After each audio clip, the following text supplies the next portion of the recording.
Good evening student. Last video में हमने 4.1 complete कर लिया था। अब हम 4.2 पर चलेंगे, लेकिन उससे पहले हमें डिटर्मिनेंट की प्रॉपर्टीज समझनी पड़ेगी। अब प्रॉपर्टीज की जरूरत क्या होती है? देखिए, हमें जैसे मान लीजिए ये डिटर्मिनेंट है 1 2 3 4 5 2 6 1 3, इनको सॉल्व करने में कोई प्रॉब्लम नहीं होती, इनको हम इजीली सॉल्व कर सकते हैं। बट हर डिटर्मिनेंट तो यही नहीं होता, हमारे पास एल्जेब्रिक डिटर्मिनेंट भी आ सकते हैं। हमारे पास एल्जेब्रिक डिटरमिनेंट भी आ सकते हैं, X Y, X square Y square, X cube Y cube, 1 1 1। ऐसे डिटरमिनेंट को सॉल्व करने के लिए और बड़ी कैलकुलेशन में भी आ सकते हैं। उनको सॉल्व करने के लिए हमें डिटरमिनेंट की कुछ प्रॉपर्टीज की हेल्प लेनी होती है, वही हम डिस्कस करेंगे। सो एक एक प्रॉपर्टी को समझेंगे नेक्स्ट 2 वीडियो में कि कौन कौन सी डिटरमिनेंट की प्रॉपर्टीज है। डिटरमिनेंट प्रॉपर्टीज,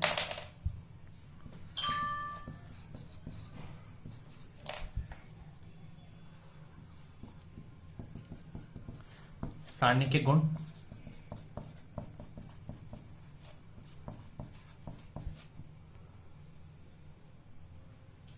कौन कौन से हैं देखते हैं। फर्स्ट जो डिटरमिनेंट की प्रॉपर्टी है वो है ये, if we interchange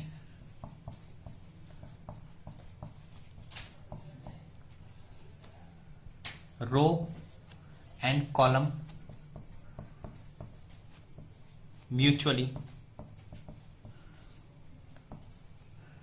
determinant value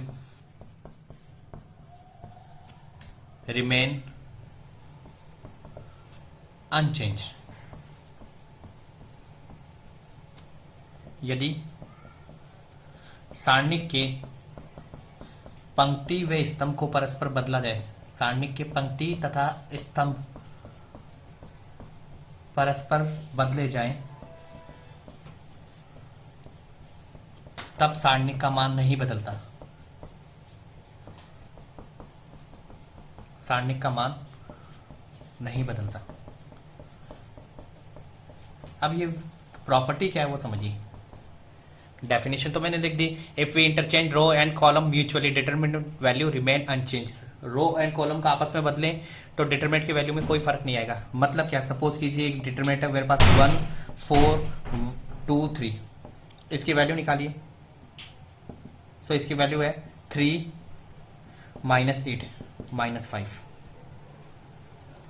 अब डेल ट्रांसपोज निकालिए, इसका ट्रांसपोज करेंगे तो ये है रो 1 4, रो को मैंने कॉलम बना दिया और जो दूसरी कॉलम को मैंने रो बना दिया, मतलब रो एंड कॉलम को म्यूचुअली ट्रांसपोज कर दिया। सो इसकी वैल्यू कितनी होगी, 3 -8 -5। सो अगर किसी भी डिटरमिनेंट में रो और कॉलम को आपस में बदल दे तो उनकी वैल्यू पे कोई भी फर्क नहीं होता है। ये हमें याद रखना है। स्टेटमेंट हम कभी नहीं लिखेंगे, हमें सिर्फ प्रॉपर्टीज याद रखनी है कि डिटरमिनेंट की प्रॉपर्टी कौन कौन सी है। ये फर्स्ट प्रॉपर्टी है डिटरमिनेंट की। सेकंड प्रॉपर्टी है, सेकंड प्रॉपर्टी का स्टेटमेंट ये है, यदि किसी सारणी की 2 पंक्तियों अथवा स्तंभों को परस्पर बदला जाए,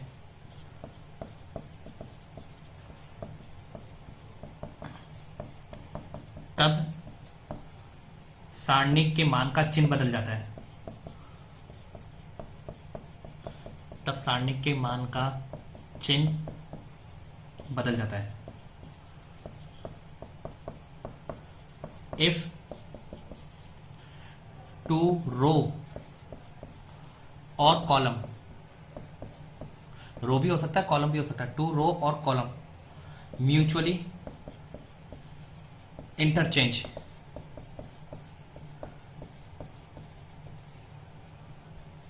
sign of determinant value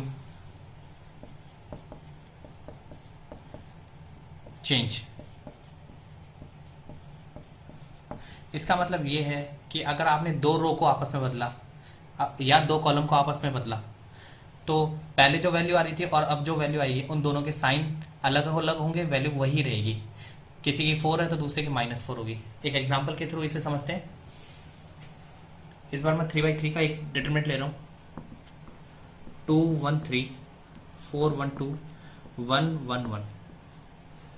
so इसे देखिए मैंने सॉल्व किया। 2 1 -2 -1 4 इंटू 1 4 -1 इंटू 2 2 3। इसको रोक लिया, इसके लिए सॉल्व किया 4 -1। सो ये वैल्यू हुई -1 इंटू 2 -2 4 -2 2 2 इंटू -1 -2 3 3 इंटू 3 9। सो ये वैल्यू है हमारे पास 5। अब मैं दोबारा इसी डिटरमिनेंट को लिख रहा हूं। 2 1 3 4 1 2 1 1 1। अब सपोज कीजिए मैंने इस रो को और इस रो को आपस में बदल दिया। किसी को भी बदल सकते हैं, कि सेकंड को थर्ड से भी बदल सकते हैं। सो मैंने रो 1 और रो 3 को आपस में बदला। रो 1 और रो 3 को आपस में बदलने के बाद मेरे पास आंसर क्या आएगा? 1 1 1 4 1 2। Second row as it is. Third row 2 1 3। So change तो कर दिया मैंने। अब इसे सॉल्व करता हूं। 1 के लिए सॉल्व किया मैंने इसे। सो मेरे पास आया ये 3 -2 1। सो ये -1 हो गया। 4 इंटू 3 12 -4 +1 4 -2। सो ये हुआ 1 -8 +2 2 + 1 3 3 -8 -5। सो देखिए यहाँ पे वैल्यू -5 आई है, यहाँ पे वैल्यू 5 आई है। सो ये जो आंसर है -del है और ये जो आंसर था वो +del है। इसका मतलब ये है कि जैसे ही आप ये ट्रिक अप्लाई करते हैं आपको बाहर माइनस लगाना होगा और इसको फिर आप del लिख सकते हैं। क्योंकि अगर आप माइनस के साथ चलते तो यहाँ पे भी माइनस होता, यहाँ पे माइनस होगा बाहर और माइनस वैल्यू आई, सो माइनस माइनस प्लस हो जाएगा। सो हमेशा ध्यान रखना, जैसे ही आप दो रो को आपस में चेंज करें या दो कॉलम को आपस में बदले तब आपको डिटरमिनेंट का साइन बदलना होगा। अगर ये पहले प्लस है तो अब माइनस होगा, अगर पहले माइनस का साइन बाहर होगा तो अब प्लस होगा। और ये डबल हेडेड एरो यूज करना है। डबल हेडेड का मतलब है R3 R1 की जगह जाएगा, R1 R3 की जगह जाएगा। ठीक है, ये सेकंड प्रॉपर्टी है।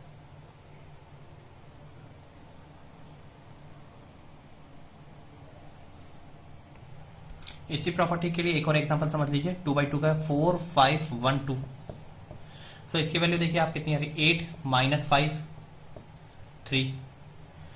अब मान लीजिए मेरे को कॉलम 1 और कॉलम 2 को आपस में बदलना है। तो जैसे ही आपने चेंज किया तो ये हो गया 5 2 4 1 और आपको बाहर माइनस लगाना होगा क्योंकि आपने इंटरचेंज कर दिया है।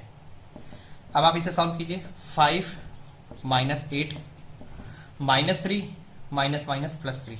सो बाहर माइनस आप लगा देते हैं तो डिटरमिनेंट की वैल्यू पे कोई इफेक्ट नहीं होगा। एज इट इज डेल पहले भी था और अभी भी इक्वल में डेल ही चलेगा।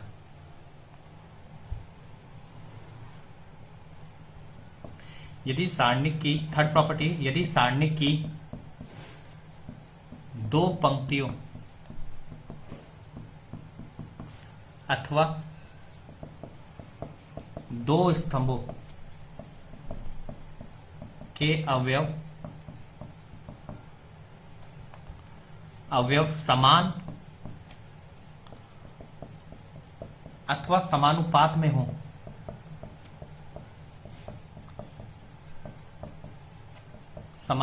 हो तब सारणिक का मान 0 होता है, डेल की वैल्यू 0 होती है। इफ एलिमेंट्स ऑफ टू रो और कॉलम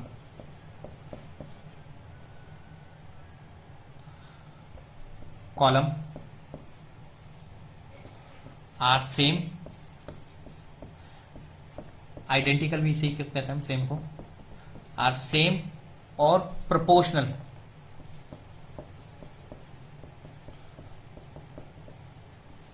डेल 0, डिटरमिनेंट की वैल्यू 0 होगी।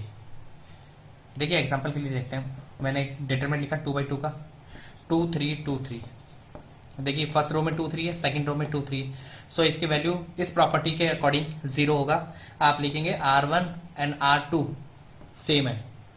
अब देखिए सॉल्व करके भी देख सकते हैं आप, 6 -6 0। सो ये जो वर्ड मैंने यहाँ पे लिखा है समान या आइडेंटिकल, इसका मतलब है तो सेम होना, डिटरमिनेंट की दो रो आपस में पूरी तरह सेम हो। दूसरा वर्ड मैंने लिखा है यहाँ पे समानुपात या प्रोपोर्शनल। अगर ऐसा भी होता है तो भी डिटरमिनेंट की वैल्यू 0 होती है। देखिए 3/3 का डिटरमिनेंट लेता हूं मैंने लिखा है 1 2 3, यहां लिखा मैंने 2 4 6 एंड 1 1 1। आप देखें इनका रेशियो 1/2, इन दोनों का रेशियो देखिए 2/4, कैंसिल किया 1/2 अगेन, 3/6 कैंसिल आउट किया 1/2 अगेन। सो तीनों का रेशियो सेम आ रहा है, वैल्यू 0 आनी चाहिए। आप सॉल्व करके देख लीजिए, 1 के लिए सॉल्व किया सो आएगा मेरे पास 4 -6 -2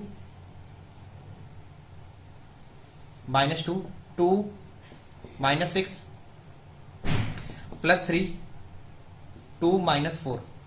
सो 4 -6 -2 2 -6 -4 इंटू -2 +8 2 -4 -2 इंटू 3 6। सो ये आया मेरे पास 8 -8 0। सो जब हमें ये प्रॉपर्टी याद रहती है, ये रूल याद रहता है, तो हमें इतना एक्सपेंड करने की जरूरत नहीं होती, हमें सीधा पता है कि प्रोपोर्शनल है सो वैल्यू 0 ही होगी। ये इसकी थर्ड प्रॉपर्टी है डिटरमिनेंट की, ये सारी यूज होंगी, हमें ध्यान रखना है इनका स्टेटमेंट। प्रॉपर्टी नंबर 4 देखिए, if each element of a row or a column multiply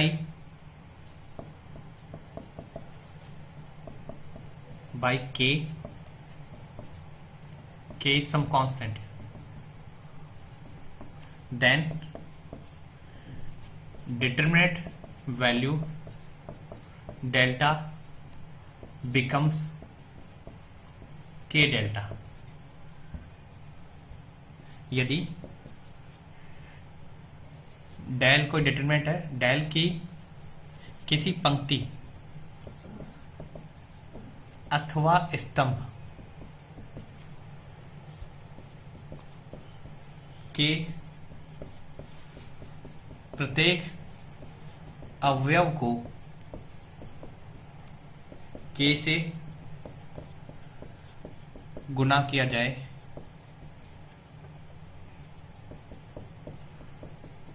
तब सारणिक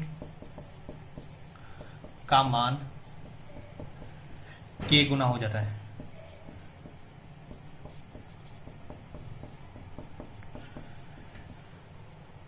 ये इसकी fourth property. If each element of a row और a column multiplied by k then determinant value del becomes k delta. Example से समझते हैं, एक 2/2 का determinant लेता हूं मैं, 1 2 3 4।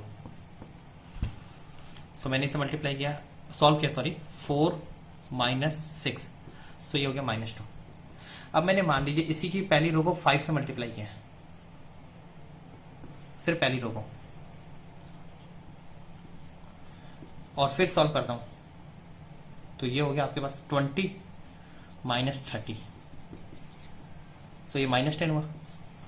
आप देखेंगे मैंने इसकी रो को 5 से मल्टीप्लाई किया है और ये वैल्यू भी 5 से मल्टीप्लाई हो गई है। -10 तभी आएगा जब इसे मैं 5 से मल्टीप्लाई करूं। सो मैंने 5 से मल्टीप्लाई किया, सो डेल की वैल्यू डिटरमिनेंट को 5 से मल्टीप्लाई करती 5 टाइम्स हो जाएगी।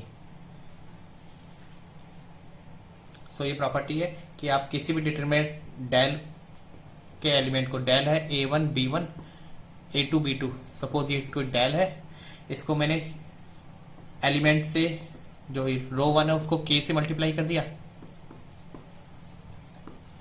और फिर मैं इसकी प्रॉपर्टी पूछना चाहूँ कि इसकी वैल्यू कितनी होती है, तो इसकी वैल्यू होगी k डेल्टा, क्योंकि मैंने इसे k से मल्टीप्लाई किया। हाँ, अगर मैंने सभी को किया, पहली को भी किया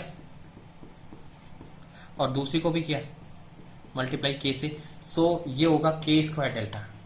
ऐसे 3 के लिए हो तो के क्यूब डेल्टा होगा। ये इसकी फोर्थ प्रॉपर्टी है।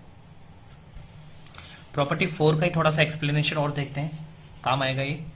जैसे मान लीजिए कोई डायल है 2 4 6 3 9 16 सॉरी 3 9 15 1 2 5। इसमें से देखिए रो 1 में से 2 कॉमन लग रहा, बट सब में से 2 कॉमन नहीं है। डिटरमिनेंट की खास प्रॉपर्टी है कि अगर आपको किसी रो या कॉलम में से कॉमन मिल रहा है तो आप ले सकते हैं। सो आपको इस रो में से कॉमन मिल रहा है, आप ले सकते हैं common 1 2 3।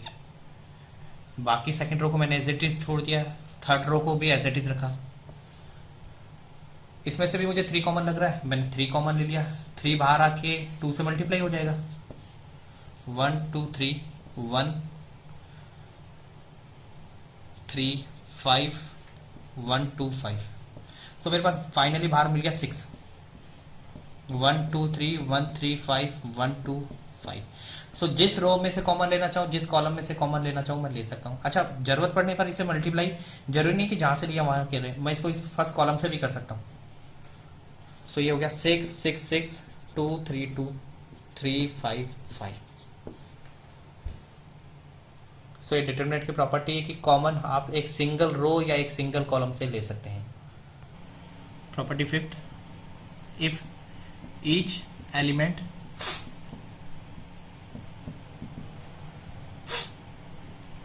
of a row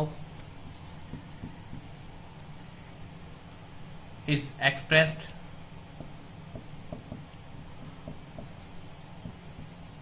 as a sum of 2 elements,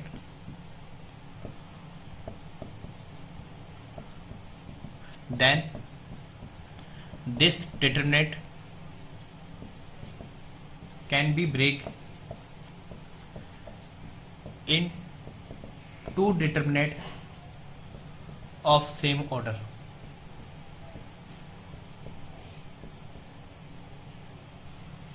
यदि सारणिक की किसी एक पंक्ति या स्तंभ के अवयव का प्रत्येक अवयव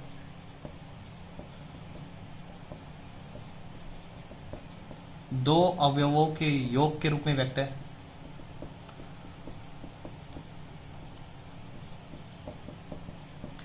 योग रूप में व्यक्त है, तब सारणिक को उसी क्रम के दो अन्य सारणिकों में तोड़ा जा सकता है।